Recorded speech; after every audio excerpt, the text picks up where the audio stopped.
പെൺവിഷയത്തില് നിങ്ങൾ കുറച്ച് കുഴപ്പക്കാരനാണെന്ന് എനിക്ക് പഠിക്കുന്ന കാലം മുതലേ അറിയായിരുന്നു. എങ്കിലും അതൊക്കെ ചെറുപ്രായത്തിലല്ലേ എന്ന് കരുതിയാ ഞാൻ തള്ളിക്കളഞ്ഞത്. പക്ഷേ ഇത് ഒരുപാട് കാലം മുമ്പേ ഉള്ള ബന്ധമൊന്നും അല്ല. എനിക്കിപ്പൊ അറിയണം ഇവൾ ആരാണെന്ന്. എന്റെ മഞ്ജു, നമ്മുടെ കുടുംബം കുട്ടിച്ചോറാക്കാൻ വേണ്ടി ആരൊക്കെ ചെയ്ത പണിയാ ഇത്? ഒന്നും പറയണ്ട. മഹാലക്ഷ്മി എന്ന എന്റെ ഏടത്തി നിങ്ങളുടെ സ്വഭാവത്തെ പറ്റി ഒരുപാട് പറഞ്ഞതാ. എന്നിട്ട് ഞാൻ അതൊന്നും വിശ്വസിച്ചില്ല. എന്റെ മോളെ ഇതും വിശ്വസിക്കരുത്. ഇനി എന്തിനാ വിശ്വസിക്കാതിരിക്കുന്നേ? പലതും ചേർത്ത് വായിക്കുമ്പോ ഇതാരും മനഃപൂർവ്വം ക്രിയേറ്റ് ചെയ്ത ഫോട്ടോ അല്ലെന്ന് ചിന്തിക്കാനുള്ള തലച്ചോറ് എനിക്കുണ്ട്.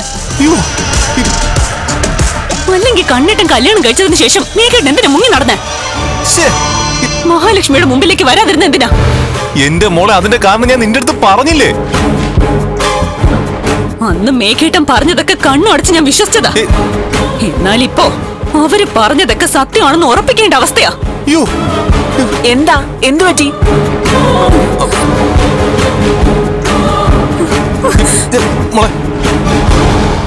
ഇതിനെ ആരെയും കാണിക്കരുത്. അതും എന്താ കാണിച്ചാല് കാണട്ടെ. സ്വന്തം അമ്മയല്ലേ. അങ്ങോട്ട് ഫ്ലവേഴ്സിന്റെ പിൻബലത്തോടെ 24ന്റെ പുതിയ സംരംഭം 24 സ്റ്റഡി അബ്രോഡ്.